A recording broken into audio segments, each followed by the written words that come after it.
Hello बच्चों, शुरुआत करते हैं आज के सेशन की। कक्षा 10 विषय विज्ञान की एक बहुत ही बेहतरीन मॉडल पेपर के साथ में। तो पहला क्वेश्चन क्या है, देखिए ये कहा है श्वेत प्रकाश की एक किरण कांच के बने त्रिभुजाकार प्रिज्म से होकर गुजरती है तो सबसे अधिक विक्षेपण यानी कि विचलन का होता है किस रंग का होता है। यानी कि कहने का इनका मतलब ये है कि जब श्वेत प्रकाश की किरण प्रिज्म से गुजारी जाती है तो सबसे अधिक विचलन किस रंग का होता है। ऑप्शन दिया है लाल रंग का, हरा रंग, बैंगनी और पीला रंग। तो इसमें से बताना है आपको कौन से रंग का विचलन सबसे ज्यादा होता है। तो देखिए, जब प्रिज्म से श्वेत प्रकाश की किरण गुजारी जाएगी तो सबसे ज्यादा विचलन होगा बैंगनी रंग का और सबसे कम विचलन होगा लाल रंग का। यानी हम आधार की तरफ खोले तो सबसे पहले कौन सा कलर मिलेगा, ये बैंगनी रंग मिलेगा, और आधार से सबसे दूर कौन होगा, लाल रंग होगा। ठीक है, और ये कितने रंगों में विभाजित हो जाएगी, ये 7 रंगों में विभाजित हो जाएगी। ठीक है, तो इसलिए यहां पर ऑप्शन सही होगा हमारा सी। अब आए अगले प्रश्न में, और अगले प्रश्न का आंसर क्या है वो देखते हैं। अगला प्रश्न यहां पर है,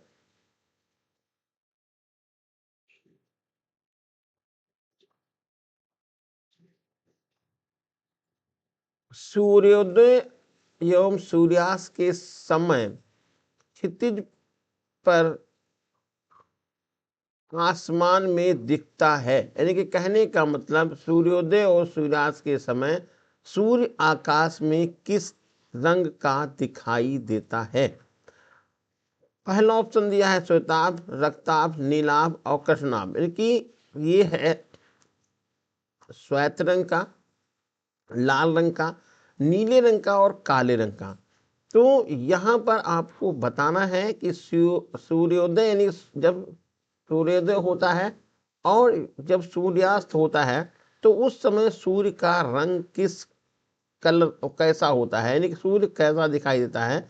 तो यहाँ पर ऑप्शन सही हो जाएगा बी, रक्ताभ, यानी कि लाल रंग का दिखाई देता है।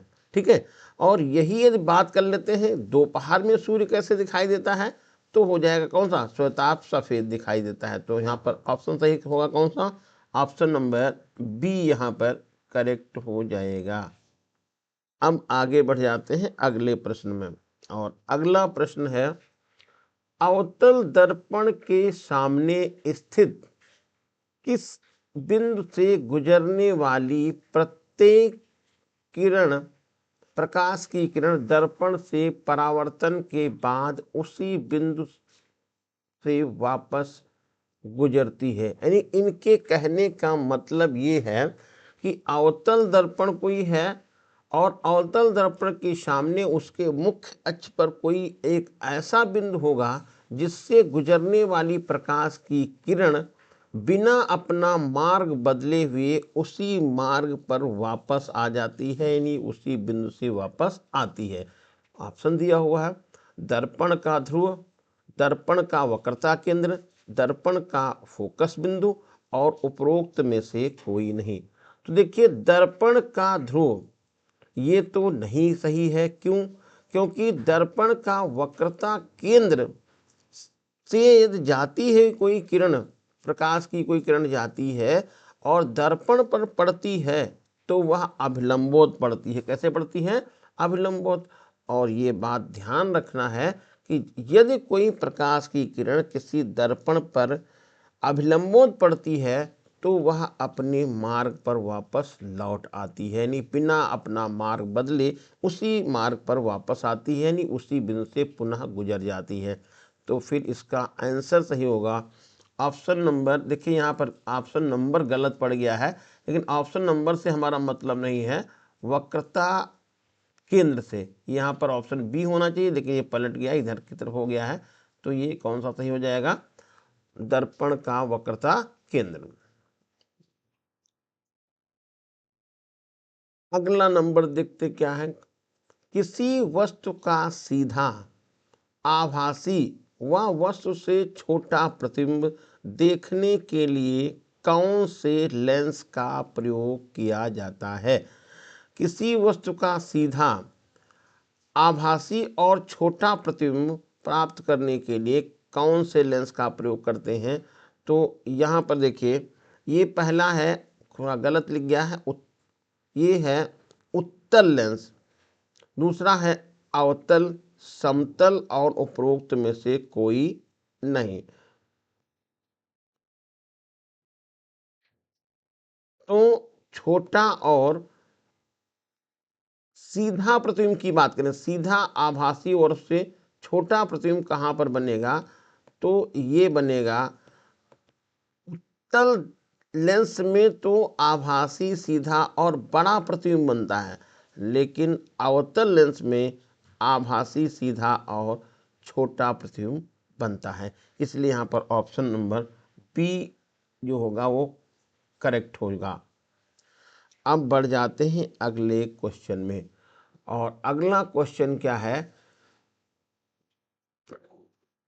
एक विद्युत परिपथ में बहने वाली विद्युत धारा की इकाई होती है, नहीं ऐसे बोले कि विद्युत धारा की इकाई क्या होती है, ये है वोल्ट, एम्पियर, ओम और वाट यहाँ पर लिखा है। तो यहाँ पर विद्युत धारा की इकाई होती है एम्पियर। ऑप्शन नंबर यहाँ पर बी करेक्ट होगा। अगला नंबर देखिए, अगला क्वेश्चन नंबर है 6। समान प्रतिरोध वाले तीन प्रतिरोधों को श्रेणी क्रम में जोड़ा गया है, तो उनका परिणामी प्रतिरोध प्रत्येक प्रतिरोध के से कितने गुना हो जाएगा। यानी क्वेश्चन यहाँ दिया गया कि समान मान के तीन कोई प्रतिरोध हैं, जैसे हम मान लें कि R ओम के तीन प्रतिरोध हैं और उनको श्रेणी क्रम में जोड़ दिया गया, तो प्रतिरोध जो टोटल निकलेगा वो कितने गुना हो जाएगा उस प्रतिरोध के। तो देखिए, श्रेणी क्रम में जो प्रतिरोध का सूत्र होता है वो होता है R is equal to R1 plus R2 plus R3। और यहाँ पर ये मान तीनों क्या है, बराबर हैं। तो यहाँ पर R और प्लस R मान लीजिए, प्लस R लिख लीजिए और इसको R डैश कर दीजिएगा। तो R डैश का जो मान होगा वो 3R के बराबर हो जाएगा। तो कितने गुना प्रतिरोध हो गया, 3 गुना प्रतिरोध हो गया, और ऑप्शन नंबर यहाँ पर डी सही हो जाएगा।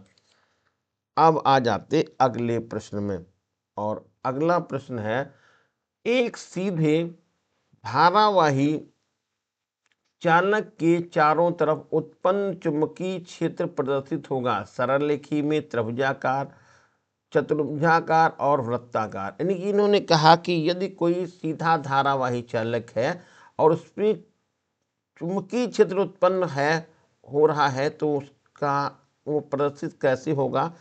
तो यदि कोई धारावाही चालक है और उसके द्वारा उत्पन्न चुंबकीय क्षेत्र, यानी चुंबकीय जो बल रेखाएं होती हैं वो वृत्ताकार होती हैं, और इसलिए यहाँ पर ऑप्शन नंबर डी सही होगा। अब आते हैं अगले पार्ट में, रसायन विज्ञान में। आपसे पूछा गया है खाने के सोडे का रासायनिक सूत्र क्या है, वो आपको बताना है। तो खाने के सोडे का रासायनिक सूत्र क्या है, Na2CO3 इंटू 10H2O और NaHCO3 Na2SO4 into 10H2O plus NaCl। कौन सा है, ऑप्शन नंबर ए सही कि ऑप्शन बी, ऑप्शन सी या फिर ऑप्शन डी, कौन सा सही है ये आपको बताना है। तो खाने वाले सोडे का जो रासायनिक सूत्र है वो है NaHCO3 जिसको कहते हैं sodium bicarbonate.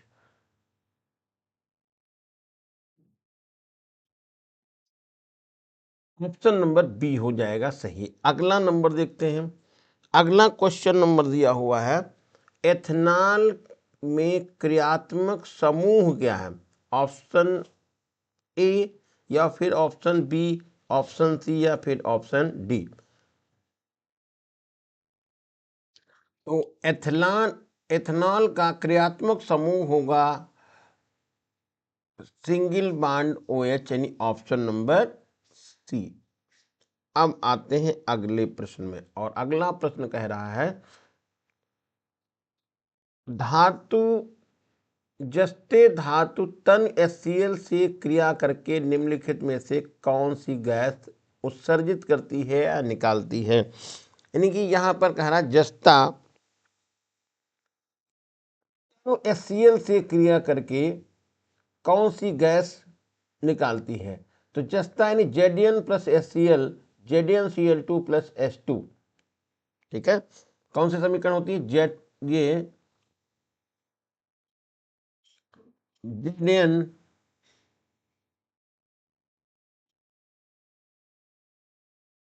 Plus HCl, ZnCl2 plus H2। ठीक है, तो यहां पर इसको बैलेंस कर लीजिए। देखिए 2 यहां लिख लीजिएगा,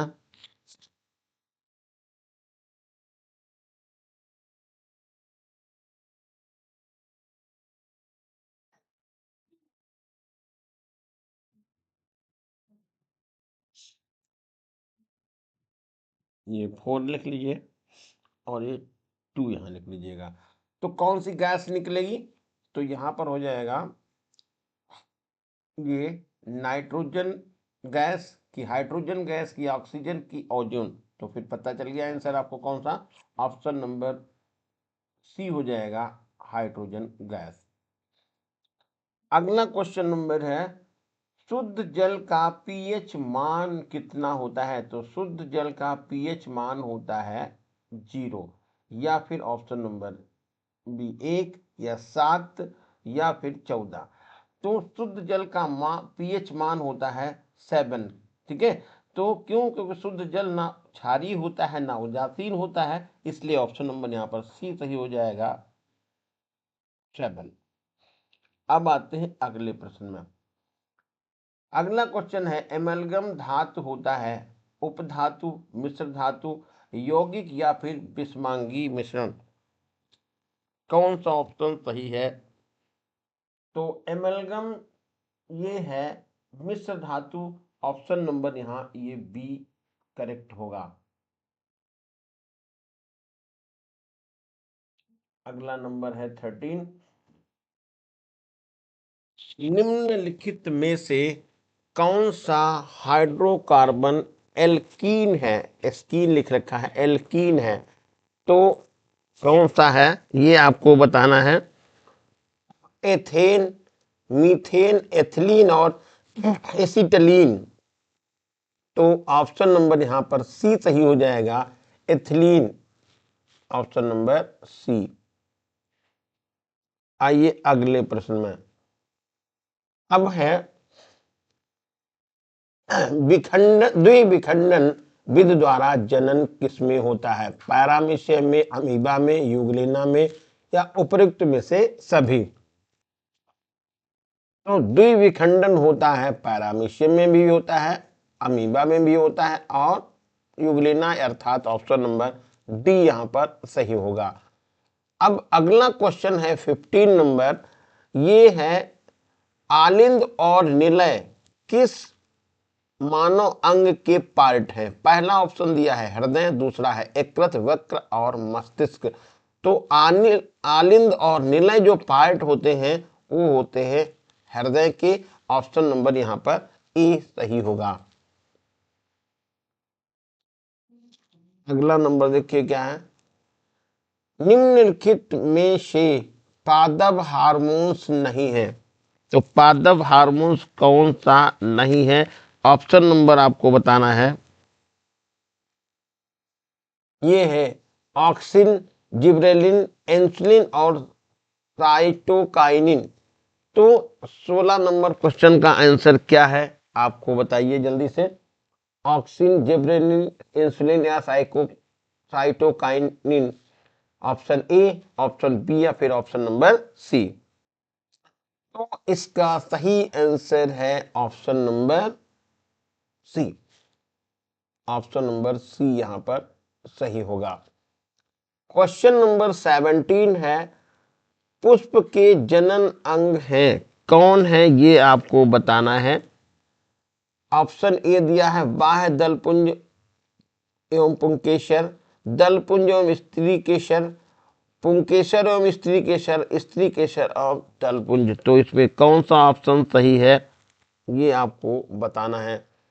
तो वाह पुष्प के जनन अंग है पुंकेसर एवं स्त्री केसर। ऑप्शन नंबर यहाँ पर सी सही हो जाएगा, पुंकेसर। ये थोड़ा सा पा होना चाहिए, मान लिख गया है। Option number C. अब अगला क्वेश्चन देखिए क्या है। मेंडल ने गणित और विज्ञान का अध्ययन किस विश्वविद्यालय से किया था, ये आपको बताना है। ऑप्शन ए या फिर ऑप्शन बी, ऑप्शन सी या ऑप्शन नंबर डी। तो मेंडल ने किस विश्वविद्यालय से अध्ययन किया था, तो इसका सही ऑप्शन है वियना विश्वविद्यालय, ऑप्शन नंबर सी। अगला क्वेश्चन नंबर 19 है, मेंडल के अनुसार निम्न युग में से कौन प्रभावी लक्षण है। तो कौन प्रभावी लक्षण है ये आपको बताना है। ऑप्शन ए दिया हुआ है कि ऑप्शन बी दिया हुआ है कि ऑप्शन सी फिर ऑप्शन डी, कौन सा सही होगा। तो इसका करेक्ट आंसर है ये लंबा तना और गोल बीज, ऑप्शन नंबर बी यहां पर सही है। लंबा तना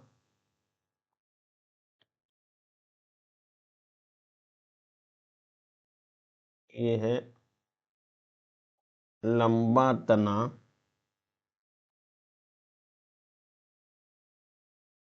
और गोल बीज, ऑप्शन नंबर बी। अब आते हैं अगले प्रश्न में। क्वेश्चन नंबर 20 है,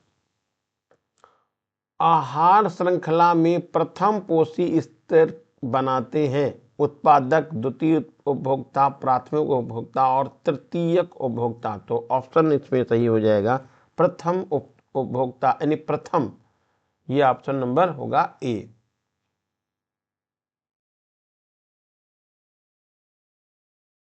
अब ये तो हो गए ऑब्जेक्टिव क्वेश्चन, आगे बढ़ते हैं और आगे ये जो है वर्णनात्मक प्रश्न है और इसका पहला क्वेश्चन है, आसमान में तारे क्यों टिमटिमाते हैं, इसका कारण आपको बताना है।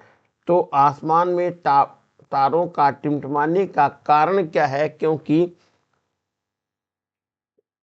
आसमान में लगातार परिवर्तन होने के कारण जब सूर्य का तारे का प्रकाश हमारी आंख तक पहुंचता है तभी हमको दिखता है, और नहीं तो वो नहीं दिखता है। यानी कि परिवर्तन होने के कारण जो आंख पर प्रकाश तारे का नहीं पहुंचता है और इसलिए हमको दिखाई नहीं देता है। अपवर्तन के नियम आपको लिखने हैं, तो अपवर्तन के 2 नियम आपको यहां से लिखना है।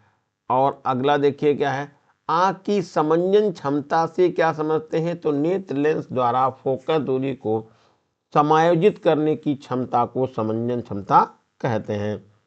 अगला क्वेश्चन है, 80 सेंटीमीटर फोकस दूरी वाले उत्तल लेंस की क्षमता की गणना कीजिए। तो सूत्र यहां पर बनता है P इक्वल 100/F। तो P की जगह पर P लिखिएगा, 100 लिखिए, और फोकस दूरी कितनी है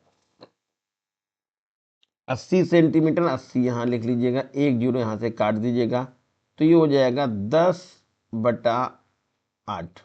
भाग करेंगे तो ये हो जाएगा एक 2 बार लगा देंगे 5 बार हो जाएगा, नहीं 1.25 डी। ठीक है, और ये हमारा निकल जाएगा इसकी क्षमता। अब अगला क्वेश्चन क्या है, ओम का नियम क्या है, सूत्र सहित स्पष्ट कीजिए। तो ओम का नियम क्या है, यदि किसी चालक की भौतिक अवस्थाओं में परिवर्तन ना किया जाए तो उसके सिरों पर लगाया गया विभवांतर और उसमें बहने वाली धारा का अनुपात नियत रहता है और सूत्र बनता है V = I/R। अगला क्वेश्चन क्या है, विद्युत प्रतिरोधों का श्रेणी क्रम में संयोजन क्या है, सूत्र लिखना है। तो श्रेणी क्रम में संयोजन का सूत्र बनता है R = R1 + R2 और +R3, ये श्रेणी क्रम में संयोजन का सूत्र बनता है। और प्रतिरोधों को श्रेणी क्रम में जोड़ते कैसे हैं, देखिए जैसे ये एक प्रतिरोध ये है, एक प्रतिरोध ये इसके साथ में हमने ऐसे जोड़ दिया और ये एक प्रतिरोध मैंने ये जोड़ दिया, और भी आगे जोड़ सकते हैं, जैसे मैंने यहाँ पर एक और जोड़ दिया। तो ये तीनों प्रतिरोध, तीनों नहीं बल्कि चारों प्रतिरोध, एक और बढ़ा लीजिए यहाँ पे, ये चारों जो प्रतिरोध होंगे वो जुड़ेंगे किस क्रम में, श्रेणी क्रम में। और सूत्र मैंने यहाँ पर लिख ही दिया है, चलिए यहाँ पर R4 और बढ़ा लेते हैं। अब आ जाइए अगले प्रश्न में, फ्लेमिंग के बाएं हाथ का नियम क्या है, ये आपको समझाना है, और दाएं हाथ के अंगूठे का नियम क्या है, ये दोनों नियम आपको तैयार करना है, समझाना है। समझाना का मतलब लिखना ही है। फ्लेमिंग के बाएं हाथ का नियम चुंबकीय क्षेत्र में धारावाही चालक पर लगने वाले बल की दिशा को बताता है। अगला क्या है, ओम प्रतिरोधकता के प्रतिरोध से प्रति सेकंड, यहाँ पर 2 ओम प्रतिरोध है, ये 2 ओम लिखा हुआ, 2 ओम प्रतिरोधकता से प्रति सेकंड 100 जूल ऊष्मा उत्पन्न हो रही है, प्रतिरोध में बहने वाली धारा का मान बताइए। तो देखो ये 100 जूल ऊष्मा उत्पन्न हो रही है,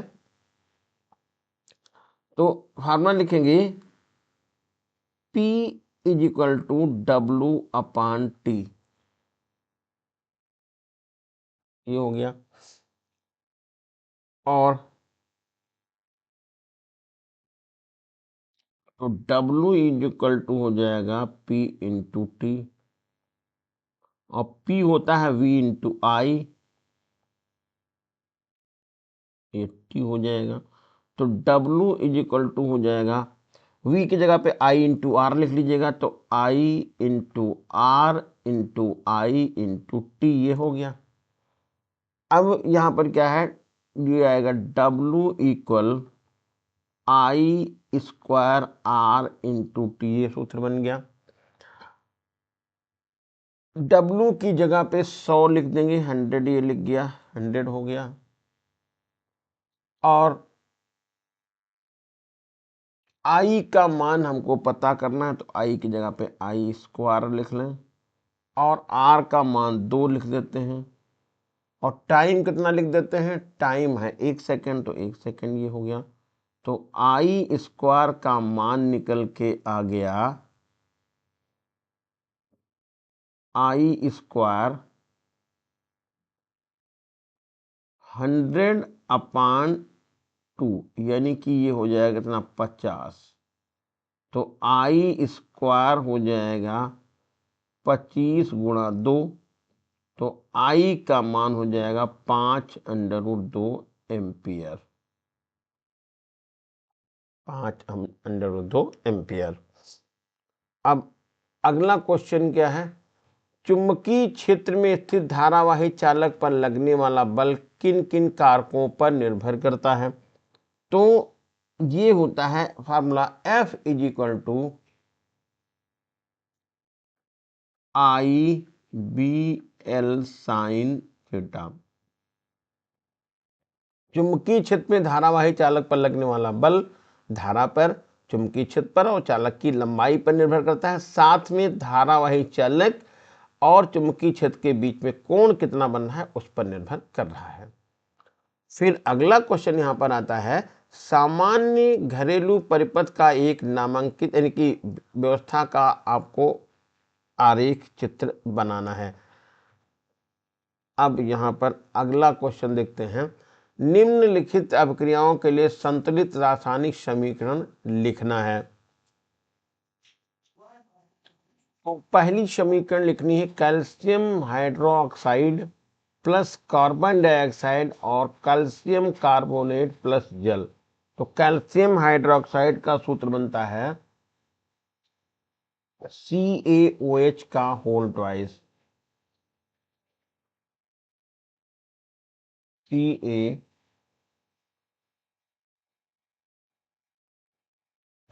का होल ट्वाइस, ये हो गया। और कार्बन डाइऑक्साइड है प्लस CO2, और बन क्या रहा है, ये बन रहा है कैल्शियम कार्बोनेट। तो कैल्शियम कार्बोनेट होता है CaCO3, और क्या बना, जल H2,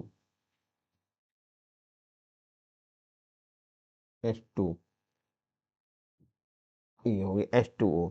ठीक है, और ये इक्वेशन बैलेंस है।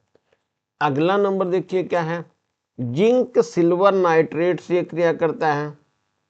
तो जिंक सिल्वर नाइट्रेट से दूसरी समीकरण देखिए क्या है, Zn प्लस Zn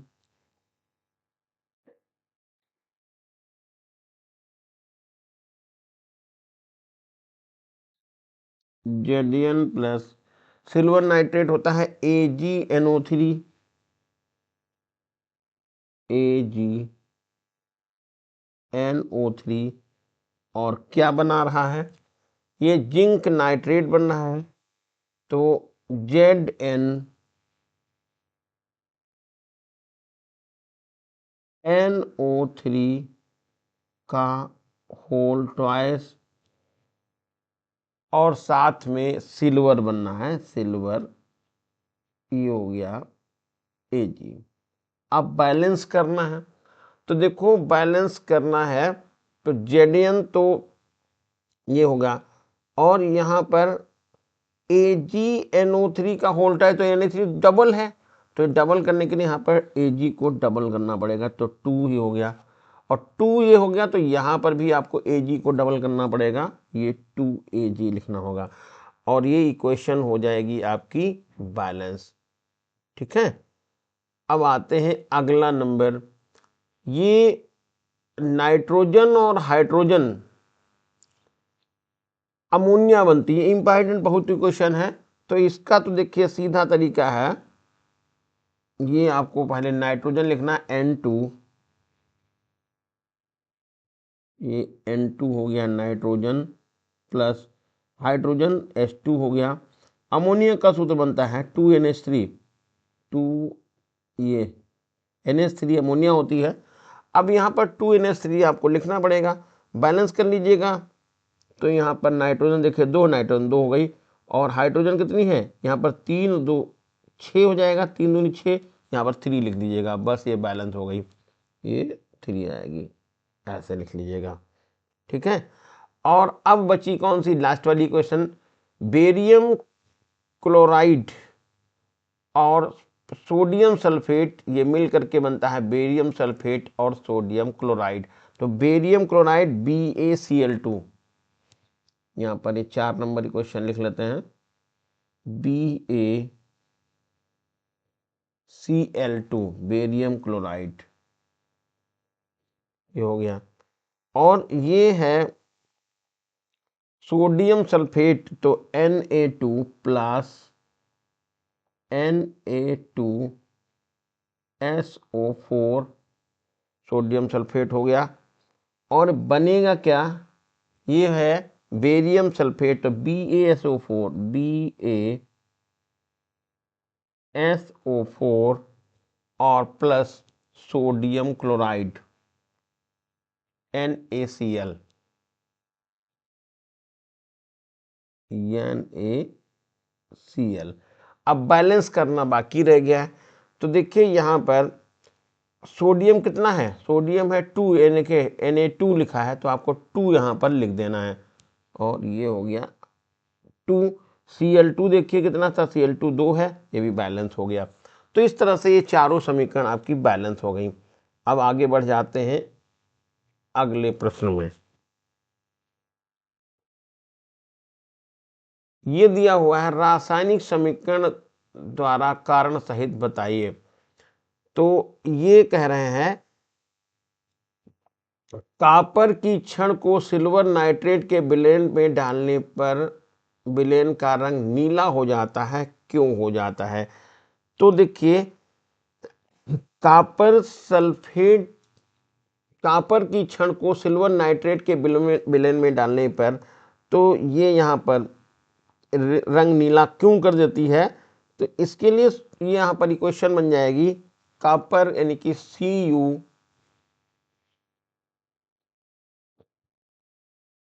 ये कॉपर है, सिल्वर नाइट्रेट तो AgNO3, AgNO3 ये हो गया सिल्वर नाइट्रेट, और क्रिया बनेगी तो कॉपर नाइट्रेट बनेगा CuNO3 का होल ट्वाइस और प्लस Ag। अब बैलेंस करना देखिए यहाँ पर है तो NO3 दो बार आ रहा है तो यहाँ पर Ag को डबल करेंगे तो यहाँ पर ये भी यहाँ पर डबल हो जाएगा। ये इक्वेशन होगी और इससे ये आपका जो है विलेन का रंग नीला हो जाएगा। अब अगला जो क्वेश्चन है वो है आपको IUPAC नाम लिखने हैं, ठीक है। IUPAC देखिए नाम यहाँ से लिखने हैं। तो ये पहला जो नाम है वो है एथनोइक एसिड, एथनोइक एसिड, यहाँ पर एथेनाइक एसिड।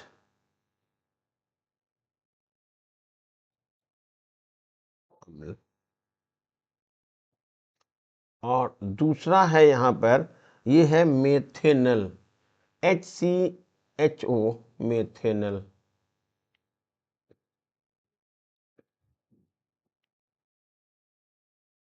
दूसरे प्रश्न में क्या होता है जब सोडियम जल से क्रिया करता है?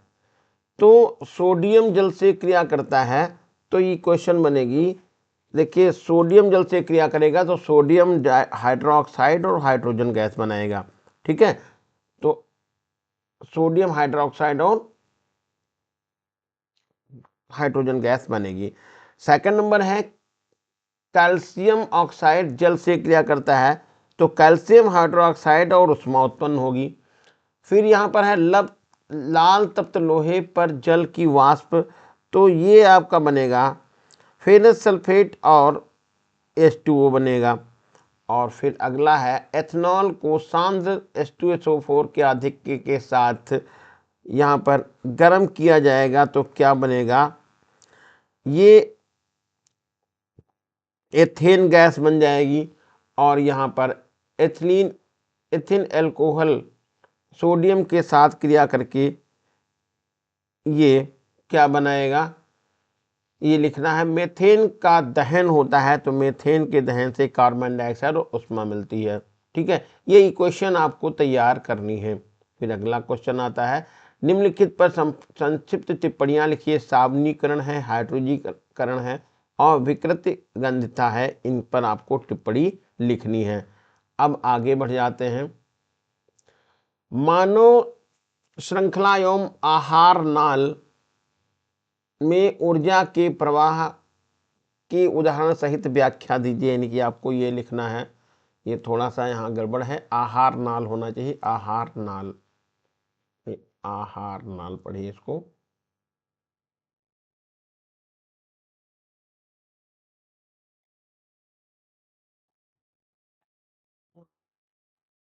फिर अगला देखिए निम्नलिखित में टिप्पणी लिखना है। आहार श्रृंखला में सूर्य के प्रकाश का महत्व क्या है, कचरा प्रबंधन क्या है, ओजोन परत लाभदायक क्या है और हानिकारक क्या है, इसकी व्याख्या करनी है। और जनन में विभिन्नता के महत्व पर एक निबंध आपको लिखना है। फिर लास्ट में आता है पाचन क्या है, मानव में पाचन क्रिया को विस्तार से सचित्र वर्णन करना है, और मानव शरीर में नियंत्रण एवं समन्वय हेतु हार्मोन्स की भूमिका पर एक निबंध लिखना था। तो ये था प्यारे बच्चों आज का सेशन। कैसा लगा कमेंट करके जरूर बताइएगा। मिलते हैं नेक्स्ट सेशन में। जय हिंद।